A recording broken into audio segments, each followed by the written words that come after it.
This week on the Dirthead Shed, we're throwing new gears, E-lockers, rear drive shaft, front shocks at MazGrande, trying to get this thing to be a way better driver for the Unreal Adventure this year.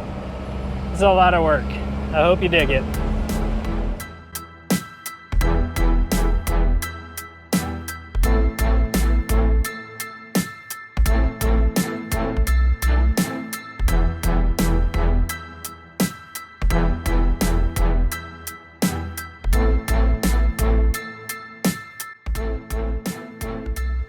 Welcome back into the shop. I didn't have time to go do a fancy intro on it this time because we are just getting straight into it. We are going to get greasy and we're doing a gear and locker swap on MazGrande.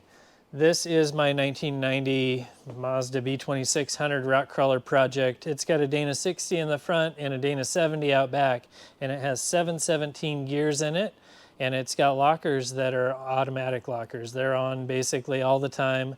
And we're gonna change that. We're gearing it down to 589s and we're putting E-lockers in it. So hopefully making this thing get down the highway a little better and be able to drive around with open differentials on the road and then lock them up all the way when I need them off-road. So enough screwing around. It's time to get this thing up in the air, get the wheels off of it, and start draining gear oil and tearing stuff apart because I got a whole lot of work to do. It is 1 week before I have to leave for UA 2025, which is a big week-long off-roading trip and a lot of road miles and a lot of hardcore off-roading. So I feel like this round of modifications is probably the most important one that I need to do to this truck this year. Let's get busy. We need to get the drain pan and tranny jack and start like dropping fluid out of these axles, pulling the hubs apart, pulling the axle shafts out, getting some of the steering out of the way. And I'm not real good at doing gear setups, so I need all the help I can get and like as clean of a space as possible. Don't look around here because it's a disaster, but we will make do. All right, let me grab the drain pan. First step to getting in there is getting all this stuff out of the way. I'm gonna pop this side tie rod end off, and that'll like allow the tie rod and drag link to swing out forward enough to where we can get to the diff cover bolts. Pop the diff cover bolts off and we'll drain the oil. And then I also will probably pull the drive shaft out of the front, at least this end of it, and tie it up out of the way. That way we can work with that pinion nut on the other side.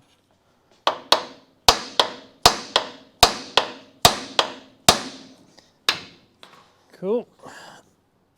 I have a feeling these are going to be all beat up, at least the bottom few are.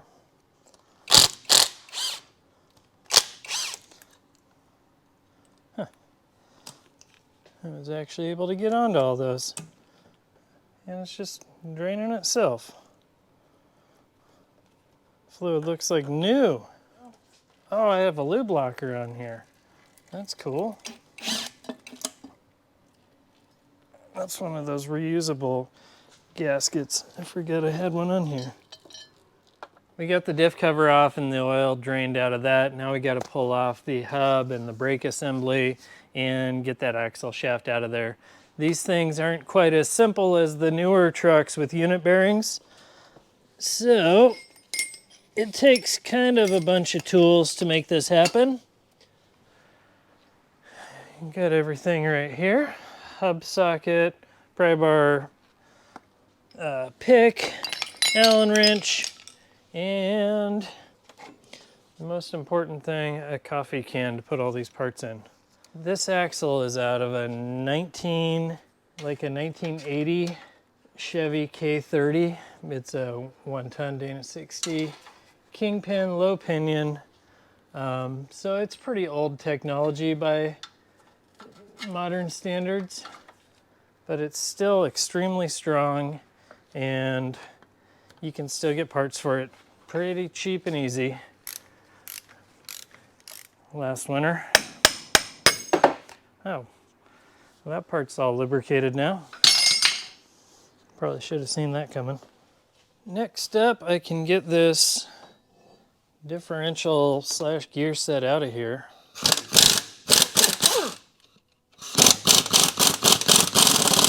that the diff was in there relatively tight, and I was having a hard time like getting this started, getting it out of here. I wanted to make sure that we didn't launch this thing onto the floor. To the bench. Next, we gotta get the pinion out of here. Got the drive shaft out of the way, and there's the yoke and the pinion nut, and then the pinion will come out the front, just like so. Need to make sure I keep my pinion shims handy, and then we'll come back in here and we'll knock out these bearings and races as well. I probably should start checking my parts that I got just to make sure that I have the right stuff.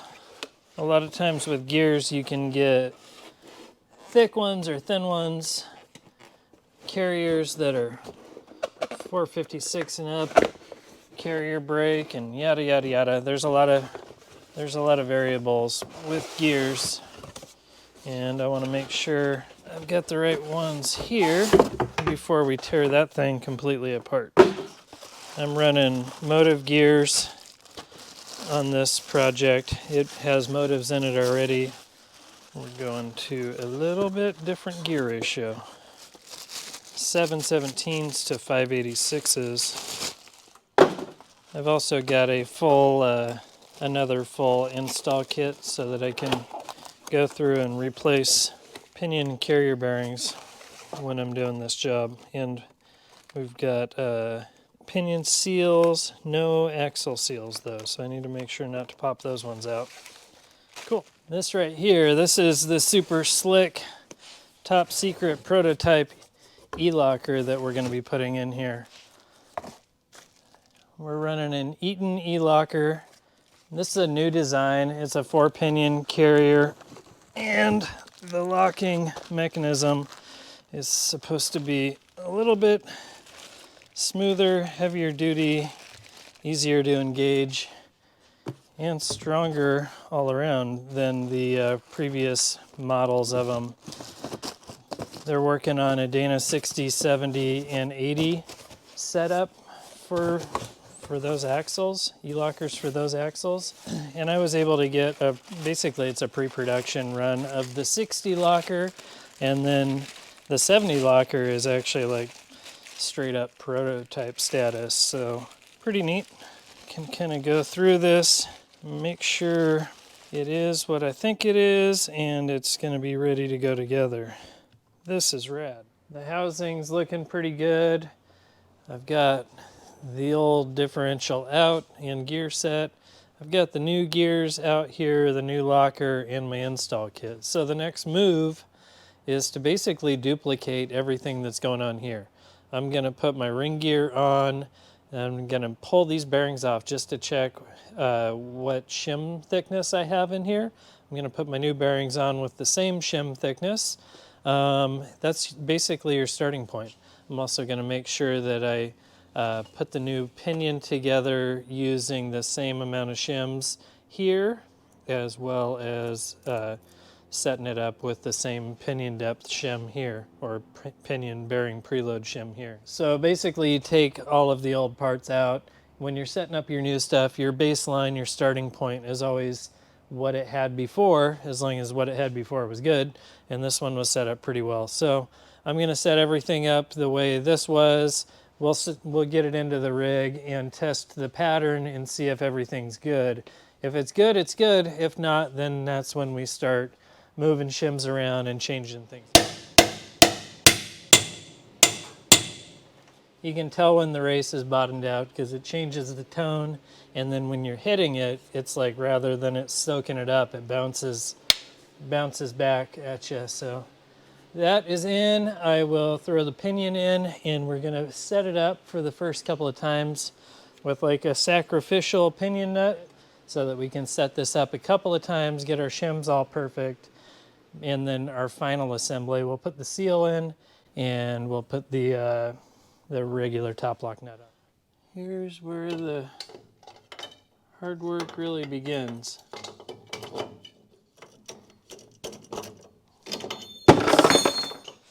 fun with trucks. It's kind of the first setup on the pinion to see if we got our preload right, or more importantly, if we're going to have the pinion depth right.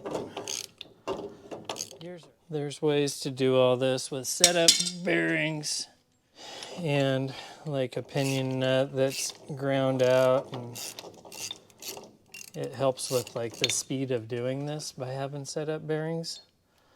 But I have not yet made any or bought any. You can actually kind of make them out of your old bearings by grinding the inside of the race out a little bit so that it slides on and off easier. Right now I'm kind of fighting with this going on because the bearing is basically pressing on to the pinion with the nut that I'm driving on it right now.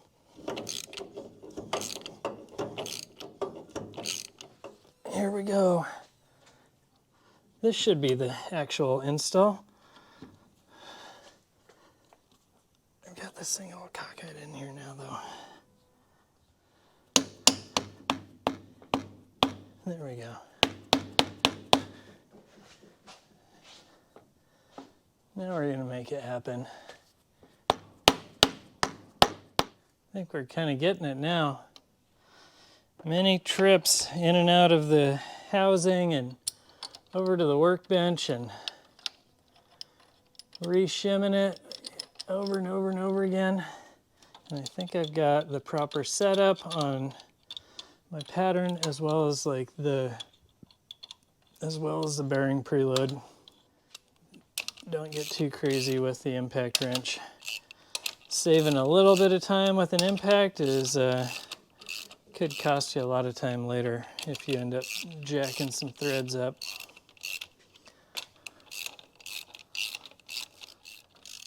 All seems pretty good so far. Let me get this thing snugged up. Hopefully we'll have just a little bit of movement available on that. They make sure in the instructions to tell you that that should not be tight when it's all in there. It needs a little bit of wiggle room. Our gears feel smooth. This is the best it's felt like this. Before, when I came out here earlier today, I was just battling this, and it was kind of not feeling right in a few different spots. Right now, I think we're pretty darn good. I think we're good. I even drilled my hole up through here so that I can fish my wires through for that E-locker, and it has its own like little grommet system. So that's going to be like ideal. It's not touching the carrier, and it's not touching the carrier, and it's not anywhere near the ring gear. So I think that's a win. Sweet, finally, man. 2.5 days or so to set up a ring and pinion. That's pathetic, but I think we're gonna have a good working one. I don't know, maybe the rear will go faster. Man, it looks like a bomb went off in here.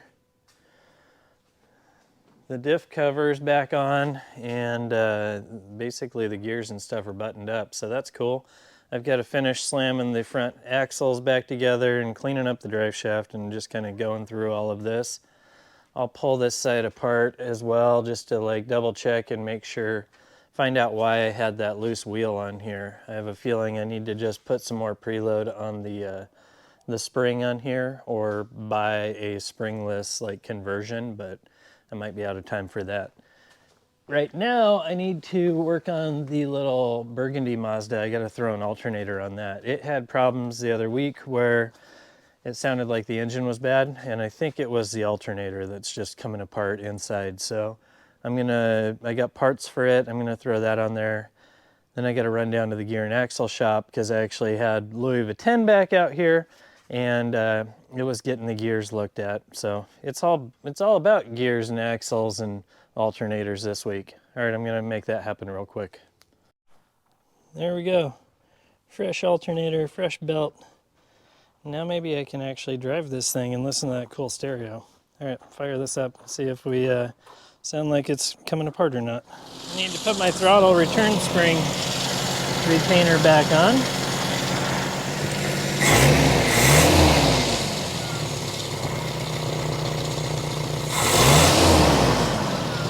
Seems pretty good. Back in the shop on a Sunday. I was out here late last night, kind of buttoning up front brakes and painting caliper stands and getting all that done. I put in the new set of Skyjacker 80X shocks. The front end is basically ready to put oil in it and call it done, other than wiring. Painted up my drive shaft. This thing was a rusty mess. Now it's time to, oh, they're over here. Now it's time to do the Dana 70 gears and the locker in the rear. Need to clean up a little bit of my mess, get the fluid drained out of the back of this thing, and start making some moves, because my deadline of being on UA is coming up really quick, and I want to make sure these things are working properly before I go. Axle shafts are out, the diff is draining. I got the drive shaft pulled out of this thing. I guess it's time to pop the carrier out. This one's got 7/17s in it with a Detroit locker. The front had a Power Trax Grip Pro, Max Track Grip. I forget what it's called, but we're going to end up pulling the Detroit out and throwing an E-locker in the rear of this as well. Should be a lot better drivability. Let me go ahead and see if I can hoist this thing out of here. My shoulder's hurting like crazy, but we'll get it out of there. And just like that, this thing's disassembled. I got the carrier popped out of there. That went pretty quick. The old pinion had a 60,000 stack of shims behind the race in order to set the pinion depth. So on the new one, I've got this, I guess I'll call it an oil dam. Yeah, that's 20,000s, and then I got two more 20,000s thick shims. So we can go ahead and take that whole setup and tap it into the housing so that we've got our pinion depth set. Hopefully it's correct for this gear set. I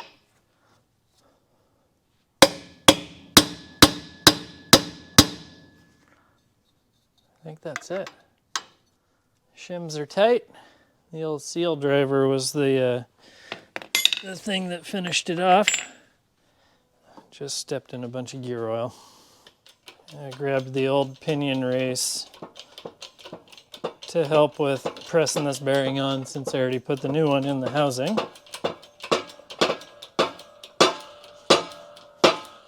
Got the race on here, got the pinion with the bearing on it. Both races are in the housing. That little diffuser washer thing is in there. And put the impact on light duty.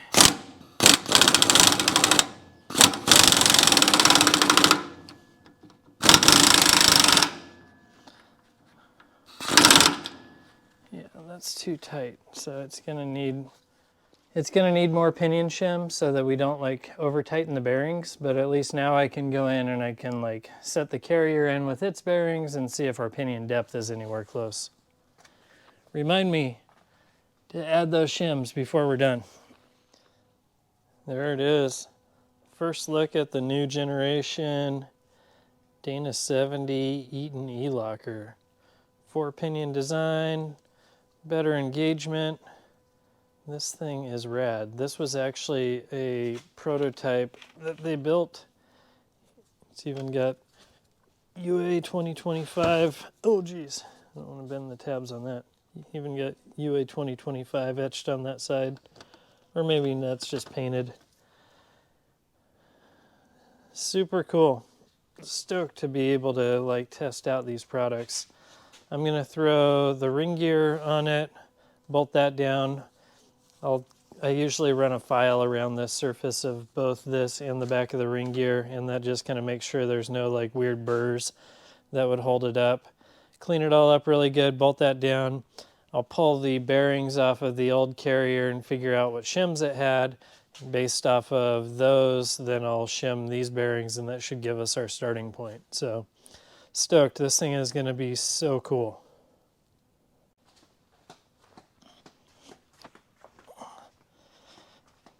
Here we go. Oh, it's like clean and jerk. Get in there. I'm back. Got my cool headlamp on and my rad guy glasses. The bearing caps are on and snug. Okay. It rotates. That's good. Our collar has a little bit of movement, which it needs. We're in there. We're in the ballpark. The bearing preload was kind of high, but I'm not going to change it if the pattern is okay. Let's check the pattern next. And then hopefully we can just say this thing's done and put the final torque and hardware and drill my hole for the locker wiring and all that. How are we looking? That pattern on the coast side looks awesome. The pattern on the drive side is a little bit in, but plenty deep and nice and rounded. Let me check and see what our backlash really is.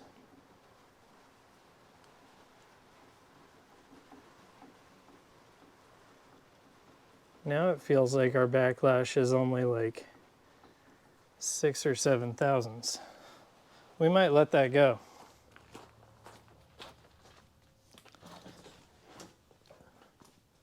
Check it out. Another bomb went off in here apparently. But gears are in. After the last shots on video, I think I had this thing in and out probably 3 more times. Finally got my bearing preload right to where the carrier's going in and not trying to kick the caps out sideways. We've got a good pattern. This thing is pretty good to go. It actually has really nice rotation to it. I've even got my seal in place. So, I think this one is ready to button up. Holy cow. I am not a gear guy, but this stuff is pretty satisfying, really. Like, it's cool to come in here and just work through the problems until they're fixed or until you get it right. Got my little collar with the right amount of slack on it. Got my electrical lines run up through the housing, and the diff cover should be able to go back on and button this thing up. So stoked. I'm gonna throw that together. What's that? Yeah, man, that's the lube lockers are where it's at. The drive shaft showed up from Quigley 4x4, and it's going in no problem. It's got like a 1310 CV double cardan up at the transfer case that uses a Toyota bolt pattern, and that goes up to my Marlin Crawler dual cases. So even though I changed the gear ratio, I should still have more than enough low range crawl ability out of this thing. Hopefully I'm just getting a few extra 100 RPM on the highway. That's the main goal. Be able to cruise at like 68 comfortably instead of at 68 feeling like it's gonna blow apart. It's getting late in the day, things are moving forward. I got oil in both axles, got my plugs on the locker pigtails, and then I went ahead and I had to run wheel spacers on this, running 2s in the back and 1.5 in the front, and that's because those new wheels that I got, they have so much backspace that I could barely turn before, so hoping that it pushed the wheels out enough to where I can get some steering radius out of this. Tie rod and drag link are back on and in place, so the axles and stuff are kind of like sort of buttoned up. I'm gonna get it off the lift though and get it to where I can open the doors and start messing with the wiring. It might not look like much, but I was out here late last night again, kind of fixing wiring. Let me grab a light. I had the wiring for this ARB compressor run up here, and I had like power and ground like to these lugs going to the battery. That was super lame, like having all that tape and everything there. So I ended up changing it to run a power distribution with fuse holder here, so we can get power to the everything that goes to the air compressor. And in order to shorten up all these wires, I ended up doing this little junction block, basically so that rather than running butt connectors and like just connecting all that stuff, it gives me a good spot to mount all this stuff and have a good proper connection. So, I even went to that old center seat belt bolt hole and ran a ground there. So we got good ground there, and then I actually have a ground off the bottom of it that I'm gonna go from the body to the frame. So just kind of trying to make the electrical a little less hack. I'm gonna get in here, run a 4 gauge from the battery to this, and from that we can start grabbing power for the lockers. So hours of work just to get to where I can start working on the lockers. Whatever, it's all good. I gotta get busy. The switches are in their spot next to the air compressor and the airbag switches. The wiring back here is, I mean, it's not great, but I got my air hose in here now. But I mean, it's clean enough. I should be able to diagnose stuff if there's problems. Got our relay blocks up here, circuit breakers for the air lockers, and then the power distribution strip just kind of cleaned up some of the wiring and gave stuff a purpose. Fuse holder down here, so that was basically just to distribute power to like from the one big 4 gauge to like 4 smaller ones. Yeah, kind of a cool thing. Seats go back in, kind of comfy. All right, enough screwing around. I want to jack one side up so that we can engage the locker and make sure it's doing its thing, and then go for a test drive, see how it's doing. Yeah. There we go. We'll go over here and lock the hubs. Got one tire off the ground. It's spinning the drive shaft, but since it's got an open carrier right now, it's able to spin one tire and not the other. Reach in here, ignition on, engage the front locker.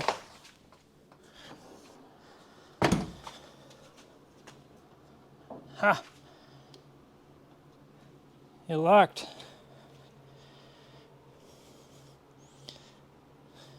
Has more rotation than I expected, but like it's not a spool. That's weird. I wasn't expecting that. Let me unlock it, and we can spin it free. Okay, success. Front works. Let me go check the rear.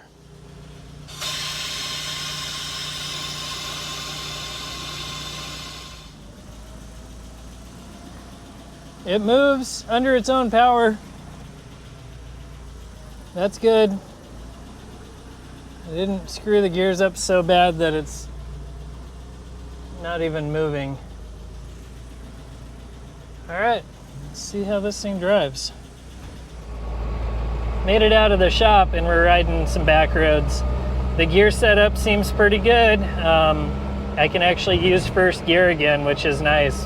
Those 717s, like first was pretty unusable on the road, which meant fifth was kind of like also not that great on the highway. So I'm hoping that we fixed a few hundred RPMs, hopefully about 600 or 700 RPMs there on the highway. That'd be awesome. The open diff on the road, awesome. I haven't tested the locker yet. We're gonna go run down the highway for a minute, make sure the gear ratio seems good, nothing's weird. That drive shaft we threw in seems pretty good. All in all, this truck is really pretty normal feeling going down the road right now, which is crazy because it's kind of like driving a monster truck with no horsepower around. Come on, let's get up this hill. All right. Pulling up the Onyx. I'll update later. Trying to figure out where we're at. I just need to use the speedometer. Oh, there's the speedometer. I was under the impression before that at about 60 I was at about 3,000 RPMs or 62. So I guess we'll find out now. I don't have a working speedometer in here, but I have a working tachometer. Whew, driving right into the sun is brutal.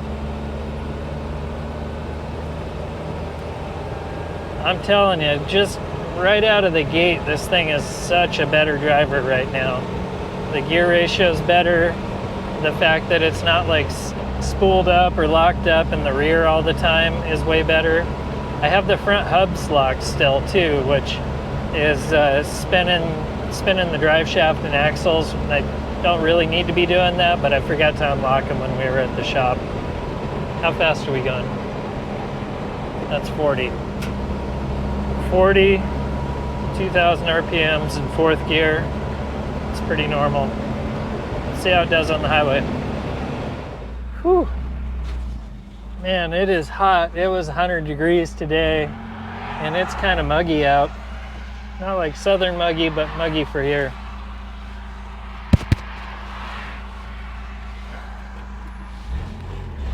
Let's see how it does. Pulling out in front of traffic. Come on, truck.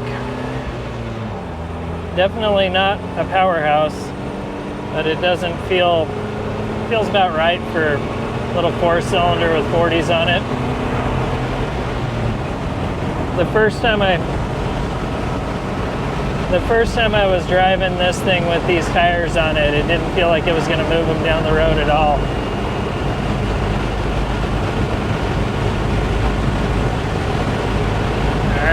There's 60, 61, just shifted into fifth gear. That's good. This is good. I feel like I'm getting down the road just fine. 65, it's actually 2750 RPMs. Stoked. Tires are out of balance because I wasn't able to balance them, but the drive shaft's not shaking itself apart. You do have some vibration from the front hubs, the front drive shaft. Found a little patch of dirt with a hill here. I'm gonna go ahead and see if we can get the locker to engage in the back.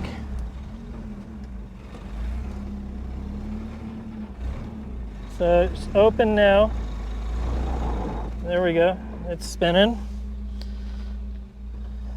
Now the rear is locked. We're still in two-wheel drive.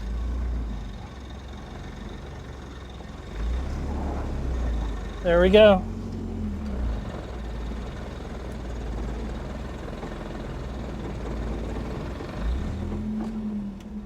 Cool.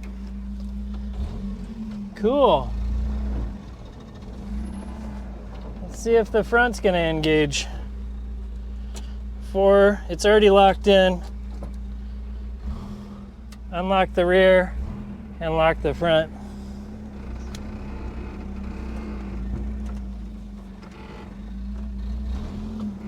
It's hard telling. It's locked up. Stoked. Really cool. I'm gonna unlock the, puking a little bit. I'm gonna unlock the hubs for the drive home.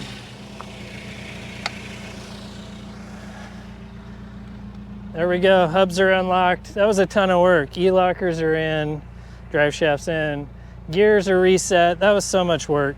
Got the wheel spacers on here, which I'm not real stoked on, but it definitely fits better now.